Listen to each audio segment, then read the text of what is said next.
in Iraq. There's a lot of stuff going on. They've chosen a new president, but it's not the one that Ambassador Bremer wanted. And so we now have this new man, Al-Yawar. Do you know anything about him? I'm afraid to say I don't. Haven't met him, no. 45 years old. And also that they have the question about whether the governing council is going to continue. The Associated Press is saying that the governing council in Iraq has decided to dissolve immediately rather than go ahead. The White House is saying that that the governing council has voted, that the governing council is going to go on and continue. Which is better? Terrific way to start the day, especially for those of us who consider ourselves friends of Iraq and of the Kurds. It would be better, in my opinion, if it went on. And I don't know how the vote broke, and I don't know who voted for which side. 20 out of 22 members of the U.S. appointed body agreed to disband. Well, I don't want to second guess them. There are a number of them I know have felt for some time that they're a governing council only in name, that decisions are taken either in their absence or over their heads or even elsewhere. I mean, even not in Baghdad. And they're, in the meanwhile, of course, asked to run tremendous risks. I mean, a number of them have been shot, one of the women, fatally. So it's a hiding to nothing if you're asked to join. I mean, I imagine people, they don't sit by the phone waiting to be rung and hoping it's going to be the call to the governing council.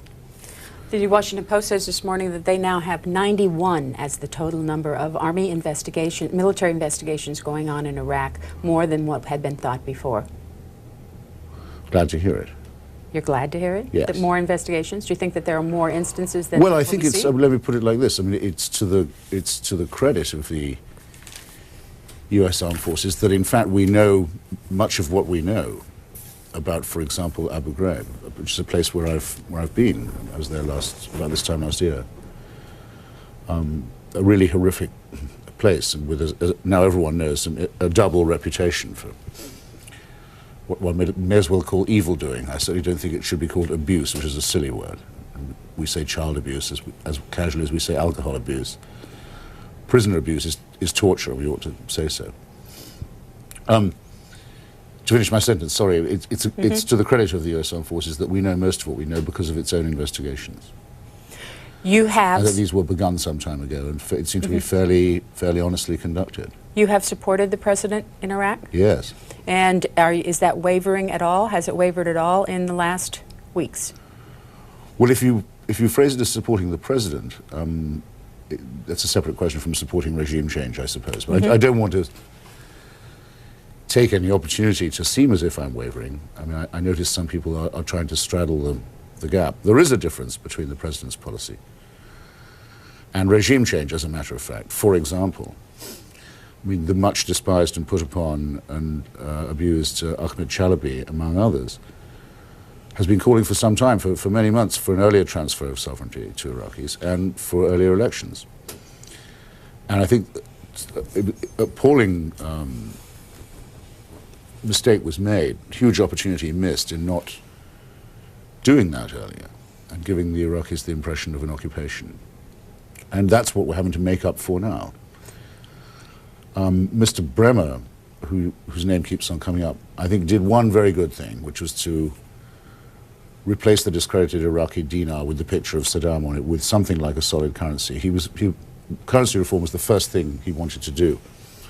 Actually got it done much more quickly than one might have expected. But if you like, that's the sort of guy he is. I don't want to take any of the credit for that away from him. It was an excellent thing to do, politically and economically, give them some real money. But there's a slight narrowness to that vision, if you see what I mean. It's not a matter of sort of fiscal and currency reform alone. Speaking of Ambassador Bremer, the LA Times says today that they say that a member of the, is it Dawa? Is that how that's pronounced? Yes. The Dawa party, who was at the Sunday meetings when they were choosing this new president, said Bremer interfered and postponed the vote. They said that he came in and read them the Riot Act. How do you feel? Is the United States having the, in your opinion, right amount of pressure in terms of the choosing of the next leadership in Iraq?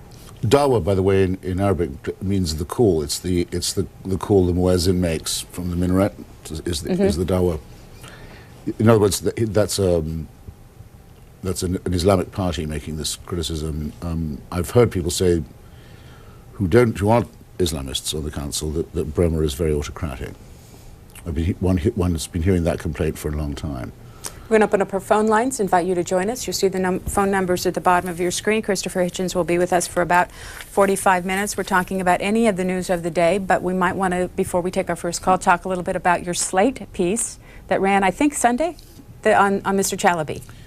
I think it was up by Sunday, yes. Yes, it was on the web by Sunday. Yeah. What were you doing in terms of your support for Mr. Chalabi there? Well, I thought someone should say a few words because he seems to be the scapegoat for a divided administration. In other words, there are many people within the administration who are practically at war with each other politically. I've never seen, I've been in Washington 22 years now, so much open bitterness between the State Department and the Defense Department and the CIA. These people are all pretty much strong enough to avoid destroying the other. It's a sort of mutual assured destruction, if you like, within the administration. But some of them seem to have decided that they could all agree to blame it all on someone else, namely Dr. Chalabi, and say, well, this is the guy who got us into all this. And I think that's unfair, but I also think it's untrue. It's absurd on its face. If you're reading the paper and you read that the only person who persuaded the United States administration that there were weapons of mass destruction in Iraq and that Iraq was harboring terrorists and so forth was this sinister doctor with his sort of forgery kit, you have to just use a moment of reflection, I think, of common sense. It isn't possible that an intelligence system, service, for which we pay, what is it, 400 billion a year, can be just rolled and spun by an individual like that. And even if that's true, which, by the way, should mean a really big top-to-bottom inquest and clean out of the CIA, which I've been arguing for a long time anyway, wouldn't mind if the place was closed and padlocked for a bit and redone. How would it explain that Hans Blix believed that there were weapons in Iraq, that German intelligence believed there were weapons in Iraq, that French intelligence said there were weapons in Iraq, that Syria voted for the resolution that suggested there were weapons in Iraq? That cannot possibly all have been the work of the sinister Dr. Chalabi. He's a very brilliant man. I've known him for quite a while and extremely persuasive, but he couldn't have done all that. It stands to reason. Why did it all happen? Because of Iraq's track record. It's simply commonsensical. Up till then, every single time that the question had been investigated, Saddam Hussein was found to have been lying, concealing, blackmailing or murdering or intimidating his scientists, preventing them from talking, and endlessly seeking new ways of getting hold of WMD. In fact, I think that he was still trying that. If you look in the K report, there's one very interesting long section of it based entirely on Iraqi documents that shows that in last March in Damascus, Saddam's people were meeting with Kim Jong-il's people secretly to try and buy the North Korean weapons system off the shelf and the production lines to make it. The meeting broke up because the North Koreans panicked because the coalition was moving into place around Iraq. But right up until March, they're still in the club that includes North Korea, Iran, Libya, and others who have a sort of private market in illegal weaponry. Now, that club has been quite badly broken up since the intervention in Iraq. So this is why I'm still on the side of the regime change forces. Libya has surrendered its arsenal. By walking back the origins of Libya's arsenal, we know a lot more about where all that stuff came from a private racketeering group in Pakistan, one of our former allies, and from North Korea. And we know that we've also caught, the UN inspectors have caught the Iranians cheating, and now there's an impasse. The Iranians have been found to be cheating on their nuclear development, and we don't know quite where that's going to go. But the situation is a lot more transparent than it was a year ago or so ago, and it's a lot more advantageous from our point of view. We know more about it. We've shut quite a lot of it down. In every case, they'd hugely underestimated how much the Iranians had, for example, gravely underestimated how much the Libyans had totally underestimated the threat of illegal dealing in Pakistan, and were more or less trusting the North Koreans. Now that's over. The right side to err on in receiving intelligence reports from Iran would be the side of having a nasty mind, a suspicious mind. Any other policy would have been quite irresponsible, I think. Christopher Hitchens, First Call, Union, Oklahoma. Good morning. Mr. Hitchens, number one, thank you so much for being one of the very few objective journalists left. Regardless of who's in the White House, you've always shown an objectivity that plays well out here in Main Street America. And I wanted to get your take on the media's coverage of Abu Ghraib. I mean, Main Street America, I see people like Andrea Mitchell and Chris Matthews talking about how this is on the minds of the American people, but I don't see it. I think the only place that this even plays anymore, because you can't turn on the TV without seeing a all-star panel discussing this, I think the only place that it plays anymore is the golden ghettos of Manhattan and Hollywood. It doesn't play in Main Street America. We understand that it was wrong. We understand we're dealing with it. I've got one thing to say to the Katie Kirks and these folks of the world: get over it, okay? Get over it. We're not dumb. We know what happens. It's time to move on. Mr. Hitchens. Well, I mean, I don't know about Golden Ghetto, but I suppose I'm a within the Beltway elitist. I do try and get out there when I can. Actually, I find people are very interested. They're worried. And it's true some of them feel that it's gone on too long or it's been overplayed. But I think people also feel a sense of alarm. If they don't, they should. Of course it's not as bad as Abu Ghraib used to be. I mean, I could tell you things about Abu Ghraib that would curl your hair. Like what? Well, I mean, not to talk about anything obscene or graphic then, but I mean, simply a few years ago that was decided by one of Saddam's sons that the prisons were overcrowded, which they were. So it was decided they would basically do a cull at random of the prisoners, but lists were drawn up. They used to execute up to a dozen people a day in Abu Ghraib. I've been to the execution pit. It's this terrible hole in the concrete with a bar, a beam, and several nooses on top. Can't imagine how horrible it was. I mean, actually, when I was there thinking, I'm glad this place is being cleaned out and repainted and taken over, but there's something horrible about it.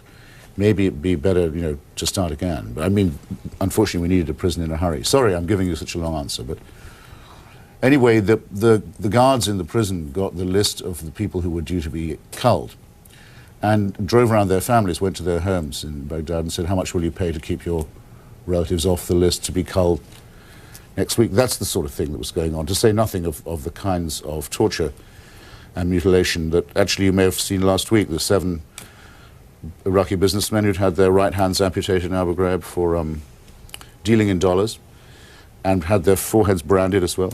They've all been reconstituted now. They've got prosthetic arms. They've had the tattoos removed by volunteers in Texas, which I think you'll agree is middle America, mainstream America, what Europeans think of as cowboy America. The Texans took care of that for them, and I was very pleased to see there was that got recognized in the newspapers. But look,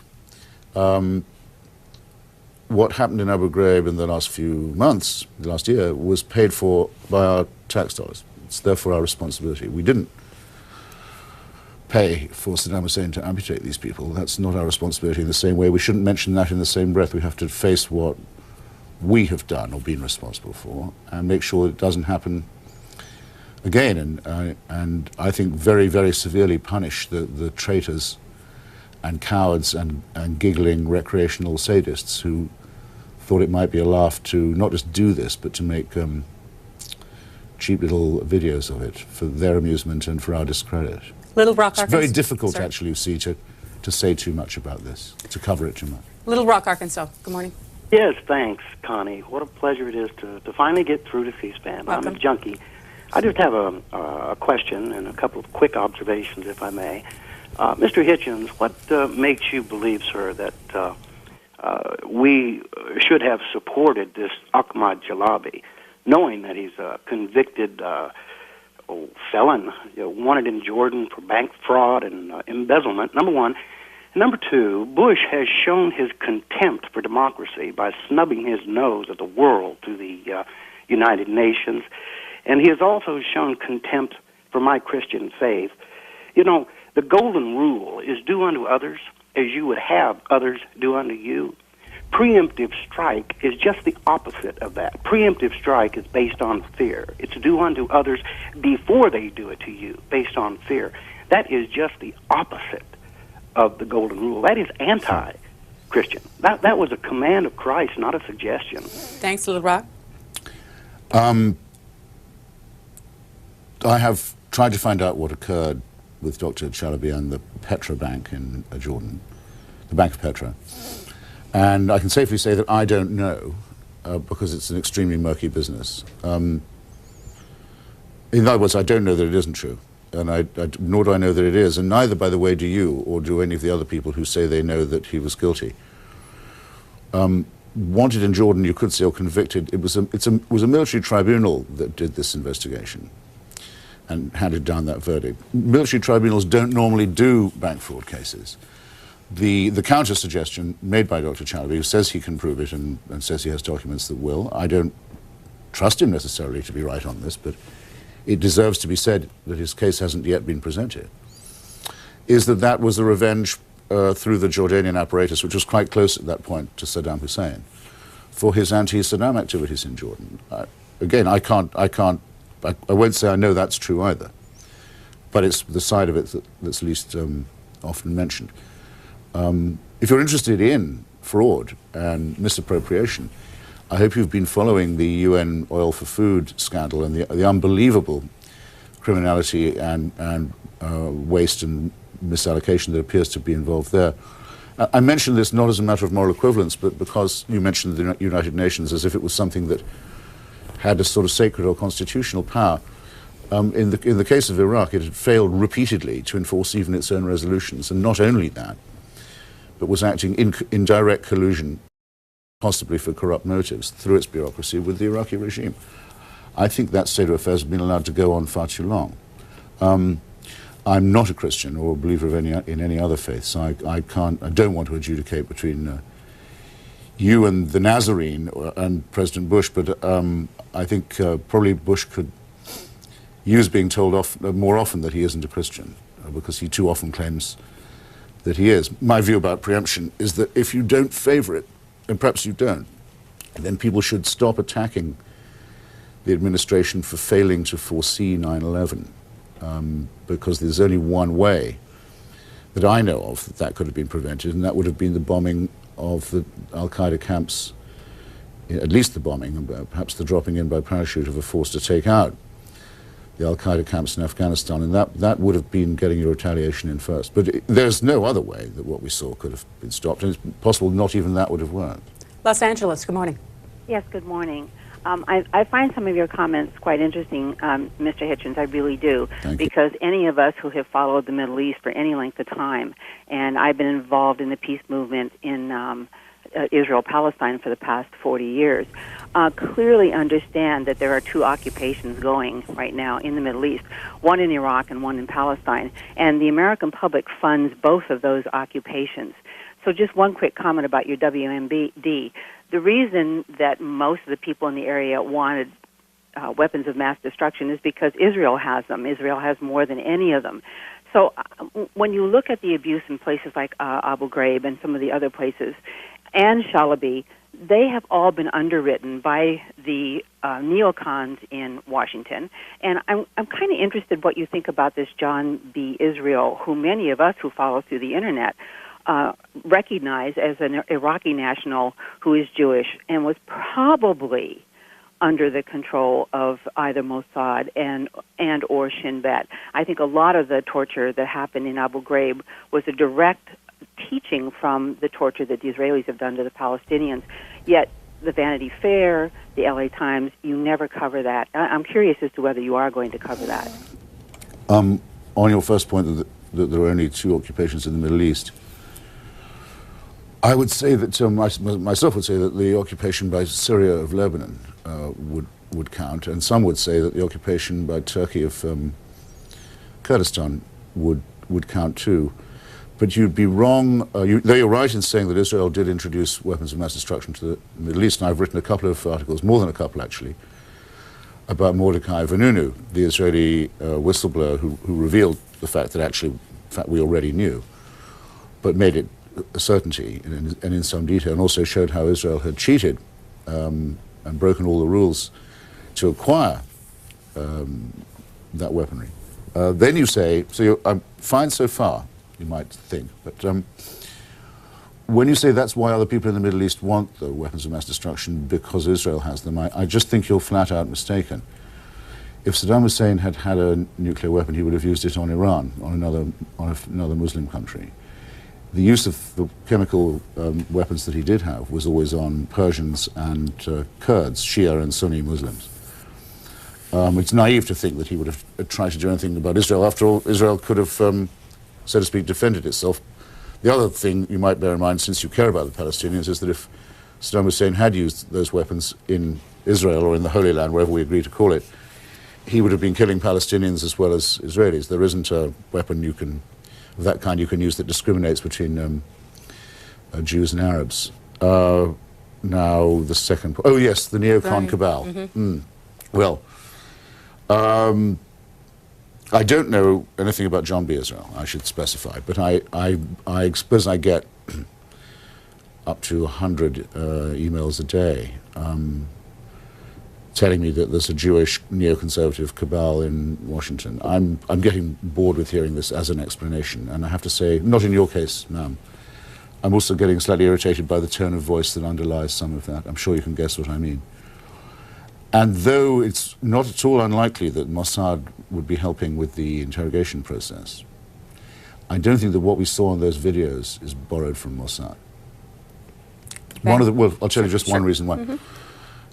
Something that not everyone always points out. With those torture and humiliation videos, no claim has been made even that that was being done to extract important information from dangerous people. Everybody knows that there's a real moral and theoretical problem about having in your custody someone who is a member of something like Al-Qaeda and may have information that's time-related. And everybody knows that there are permissible pressures that can be brought and impermissible ones that mustn't be brought. And the Israelis have been trying to walk that line, disciplined very strongly, by the way, by their own Supreme Court, which ruled against physical torture. If the Mossad would, I think, have the same contempt anyone would have for these antics, these sordid, sadistic antics of the kind that we've been seeing. So, in case any of that helps you to discriminate a bit, I offer it. For Christopher Hitchens, next call, Vancouver, Washington. Yes, I'm a first-time caller. Mr. Hitchens, I can't believe that you don't know that and believe in your own heart that this was not necessary, this war. The thing of it is that they knew that we had flyovers there. They didn't have any anti-aircraft guns to shoot us down. They had no Air Force. They had no Navy. And Bush had that figured out ahead of time. We'd walk in there. And I just think that it was misleading the public to ever do that. And with his private army of privatization, we have people there that are privatized doing the torturing, getting billions of dollars from the people here, from the citizens, for war profiteering.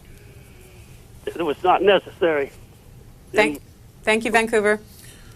Well, God, it must be early in Vancouver. It's yeah.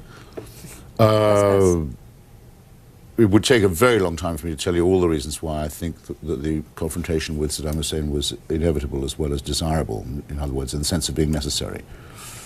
But actually you touch on one of them. We had, in fact, never stopped being at war with his regime since the invasion of Kuwait. There was basically only a long armed truce, in the course of which, between 91, 92 and 2003, sanctions were imposed, quite punitive ones, which the CIA, with its usual brilliance, thought would bring down the Saddam Hussein regime within a year, which gravely distorted and punished the Iraqi economy and society, made us co-responsible with Saddam Hussein actually for running Iraq, meant that we had in fact inherited Iraq as a real responsibility.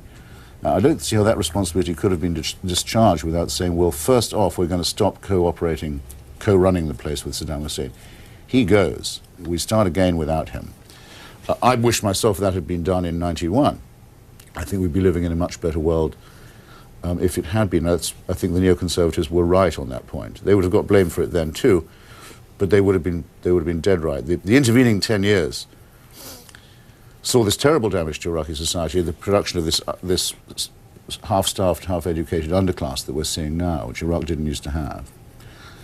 And second, it gave 10 years for Saddam Hussein to Islamicize his regime, to stop pretending to be a secularist and come right out with it and say he was for holy war. Put the words Allahu Akbar, God is great, on the Iraqi flag. Start pumping money to fundamentalist and Islamic fascist groups within and outside Iraq, the people we're now fighting now. The confrontation with them was unpostponable too, but if you just let it run, it would have gone through the Saddam Hussein regime, which was in a terminal phase, through the delightful period of rule by his two sons, who I think might even have quarreled and ruled successively rather than together, but that would have been a gorgeous thing to see. And then would have been taken over by people like Muqtada Sadr and Mr. Zarqawi. And then a really major state, and really important country, and a very important society would have been lost worse than Somalia or Rwanda. And we'd now be having an inquest into how on earth we let that happen. I think it was done too late, and you're right in saying it was done with too much upbeat suggestion that it would be easy, but that it was necessary and that it was inevitable, I do not doubt, and neither should you. The flag on your lapel? Is the flag of Kurdistan. Which I think one would have to say was one of the unarguable successes of the regime change policy. I mean, the northern provinces of Iraq, sometimes called Kurdistan, where about a 20th of the population live. I think there are about 300 American soldiers there, and they don't even have to wear helmets. There are 4 female high court judges, 20 newspapers, a huge amount of reconstruction and rebuilding going on. It's real liberated territory, and this is the most important and, well, the largest minority in the Middle East. In fact, the largest people in the world who don't have a state of their own. But they, of course, have been free of Saddam Hussein's control since '91. Shows what can be done with regime change if you do it in time. Lawrenceville, Georgia. Good morning. Well, good morning. It's a pleasure to talk to Mr. Hitchens. I've been watching you, following your career for a number of years, and I'm always interested in what you have to say. Thank you. I was very amused by something you said the other day about how Europeans see Mr. Moore, Michael Moore. I had to say I got a really good chuckle out of that one. But okay, congratulations, by the way, on becoming a citizen shortly. I heard. Yes, It's the paperwork is beginning, as it were. Yeah. Good. Well, I think Connie should be somewhat chastised for not asking the most important question. And since Brian Lamb's not there, I figured I would call and ask it. Are you still a socialist? You may not know this, Connie. There's a backstory here. I've been doing this show since 1982. Right. Oh, and I remember the look of sheer horror. Well, no, that's not true, because he never would betray such a thing, but a mild shock that crept over Brian's inscrutable features when I told him of my socialist convictions. And every time I came back, he would keep on asking me, "Are you still?" And I think I probably went on saying yes, fractionally longer than I should have done. Really? Just not to give him the satisfaction, frankly. I didn't want any celebrations on the right, Hitchens has seen the light or that kind of thing. But the truth of the matter is that it and all other party attachments have fallen away from me, died in me somehow over the last few years. I don't identify with any ideology now or any faction anymore. So to that extent, I can't say that I am, no. But I don't think I wasted the time that I was. I mean, a socialist, that's to say. I mean, there are a lot of things that I did when I was on the left, or said or believed, that I would certainly repeat and only wish I'd done more about. You want to share with us what you shared about Michael Moore? It's awful that, sometimes you do your best, you try and make a serious point, you do an analysis of, as it might be, regime change in Kurdistan, but what people really like is when you go ad hominem. And I regret to say I gave into this impulse the other day and more or less said that that Europeans think of Americans as fat, lazy, provincial, greedy, oafish, vulgar, and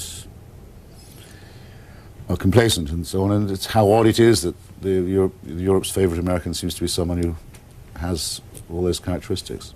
Next is Terrible thing to say, really, but someone had to say it. Farmingdale, Long Island. Yes, Mr. Hitchens. First of all, Iraq and Iran during World War II, they were impressed with the Americans. They wanted to break the chains of colonialism and imperialism. Qasem in Iraq and Mossadegh in Iran They looked up to America as a land who kicked the British and the French out of their country, and they poured their oil profits into developing a secular socialist states that produce more PhDs than we have in this country per capita. And they reduced religious authority by forcing religious schools, all peoples of all faiths, to go together in the same schools.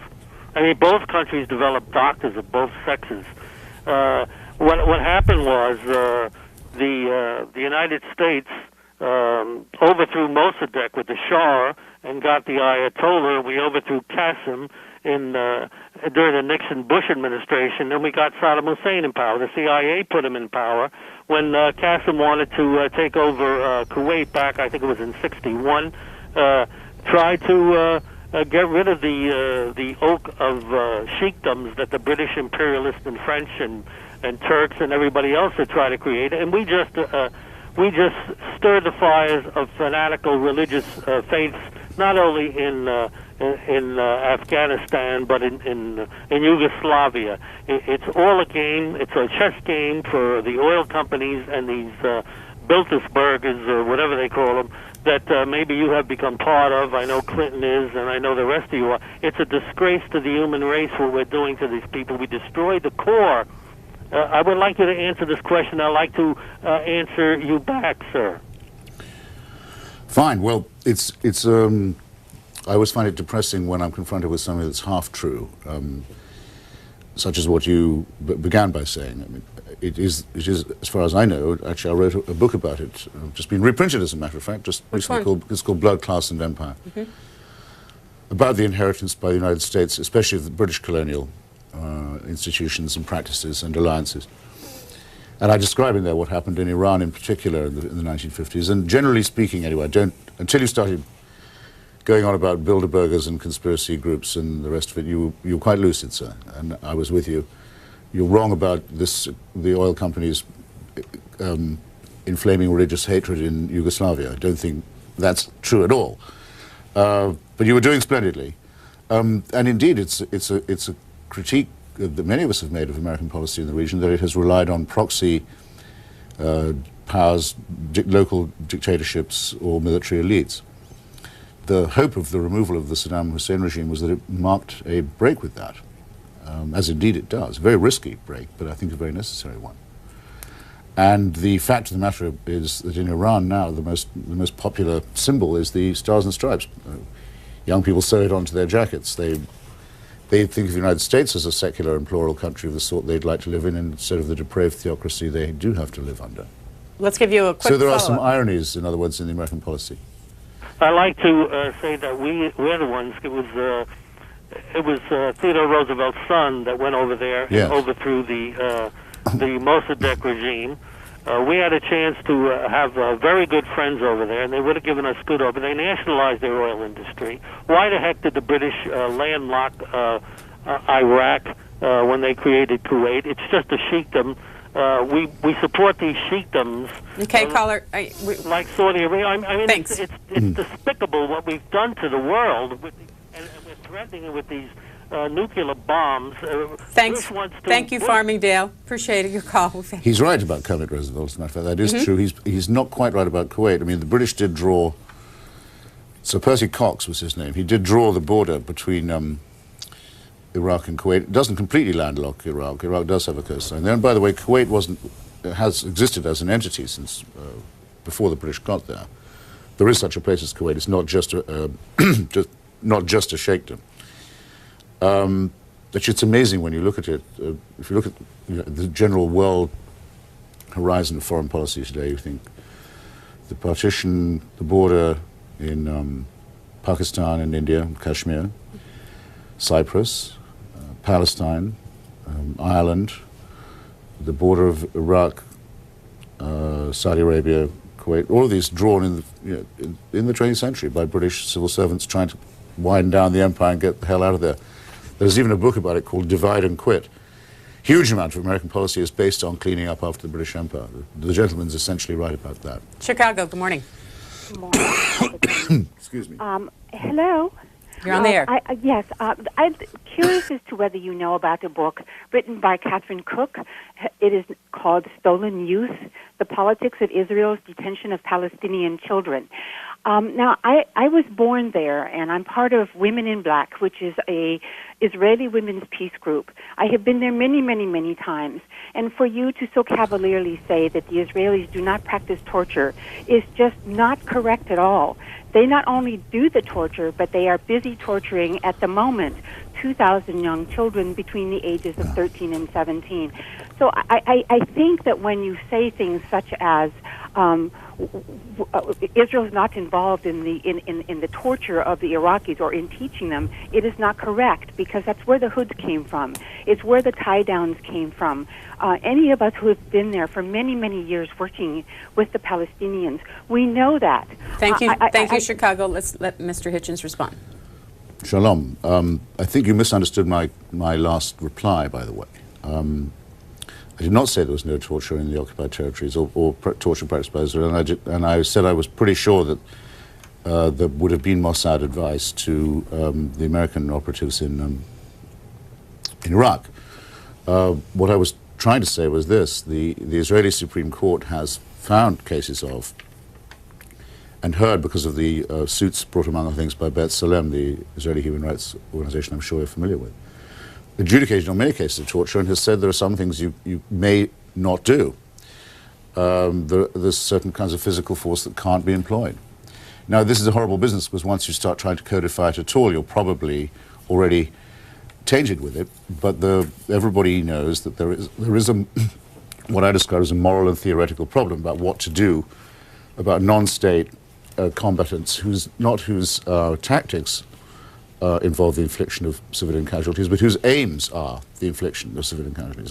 That's not just what they do, it's what they want. They want to end up with a system where the human life is meaningless. This is a problem, and one can't just emote about it. I think because in the end the jihad forces are going to be defeated, because in fact all jihads always lose, partly because of their own irrationality, partly because what they demand is impossible, partly because they start squabbling among themselves. We're going to be doing this for a very long time. I believe we should be extremely patient and extremely careful about it and deny ourselves any form of extremism in the exercise of reprisal or interrogation. We can afford to be patient. That's my view. But it doesn't mean we shouldn't be ruthless. Cranston. I also, excuse me, wanted Sure. to add something. Mm-hmm. When the first caller, who's being echoed by this one, Right. said about the two occupations and the relationship between them, the Israeli occupation of the West Bank, and to some lesser extent of Gaza, is based on the preposterous idea that there is a biblical warrant for Jewish Israeli domination of these areas. That it's given them by God, in other words. I've always believed that the Supreme Court should rule that no American aid can go to this, because it would be violation of the Establishment of Religion Clause of the First Amendment, if for no other reason. However, the United States is not in Iraq on that basis, and doesn't say we're here because God wants us to be and he's given us Iraq and all its people and all its resources. So to that extent the comparison I think falls, does it not? Cranston, Rhode Island. Good morning. Mr. Hitchens, I have to disagree with you, sir. The whole Europe, majority of the Europe, let's put it this way, thinks that Israel is posing a threat to world peace. What are you saying about the Europeans, about the American people, that they think that we are this fan and arrogant and all this stuff? I have to disagree with that with you, sir, because I think the Europeans, they look us Americans as one-sided, that we are helping out Israel, and it's all right to help out Israel. Israel is a great nation, and what it's doing to itself now, it will pay later. What they should do is they should move back to 1967 border as the first step and give to the Palestinians what it belongs to Palestinians. The Jewish people, I'm sure they want peace, and they're nice and smart people, and I don't know why they're killing each other. And then it will be a fresh step towards peace, because Iraq. Well, I have some claim to be European myself, sir. So I think I may at least illustrate to you the point that there's no such thing as a general European opinion, and I probably shouldn't have suggested that it was in my cheap shot at Mr. Moore either. Well, you can have my opinion for free. There are two peoples living in Palestine, and the obvious solution for a long time, since before 67, seems to be is they each have a state. That's even implied in the Balfour Declaration. That's the founding document, if you will, morally at any rate, of the State of Israel. If there's to be a Jewish homeland there, it must be without prejudice to the rights of the existing inhabitants.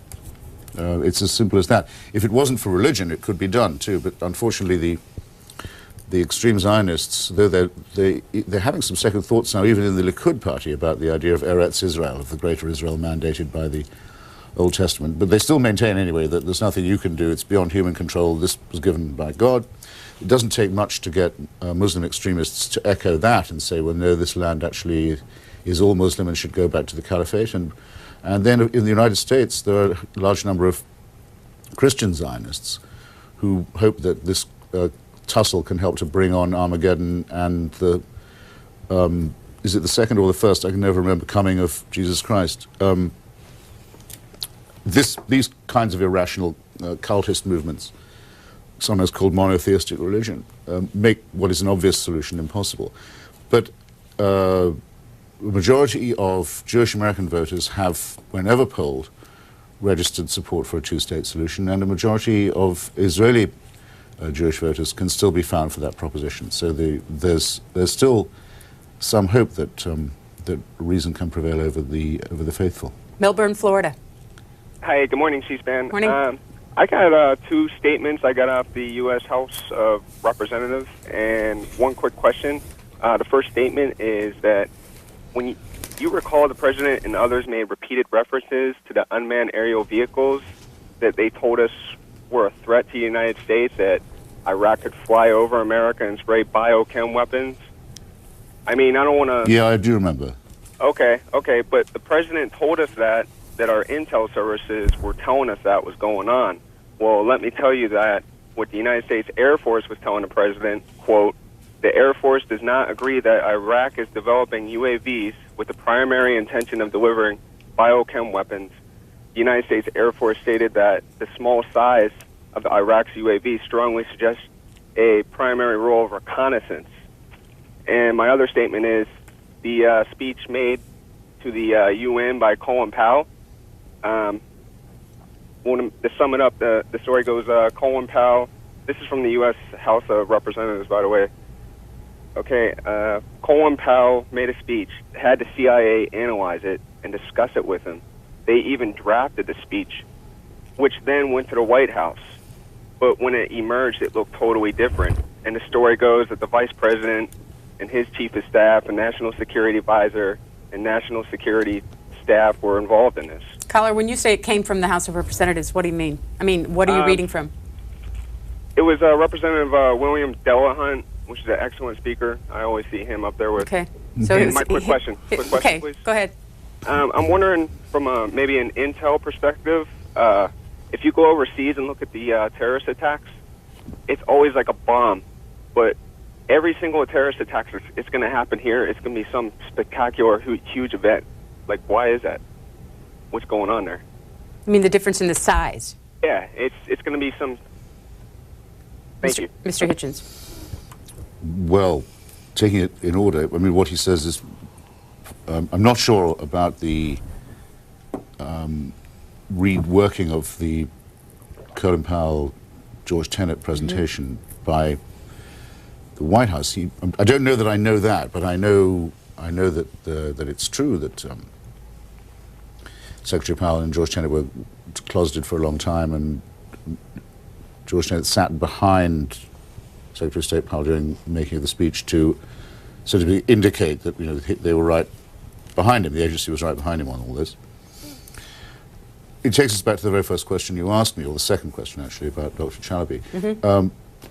Secretary Powell has always disliked intensely Dr. Chalabi, and George Tenet has been trying for a very long time to sabotage and undermine him and discredit him. The CIA has hated Dr. Chalabi for about a decade.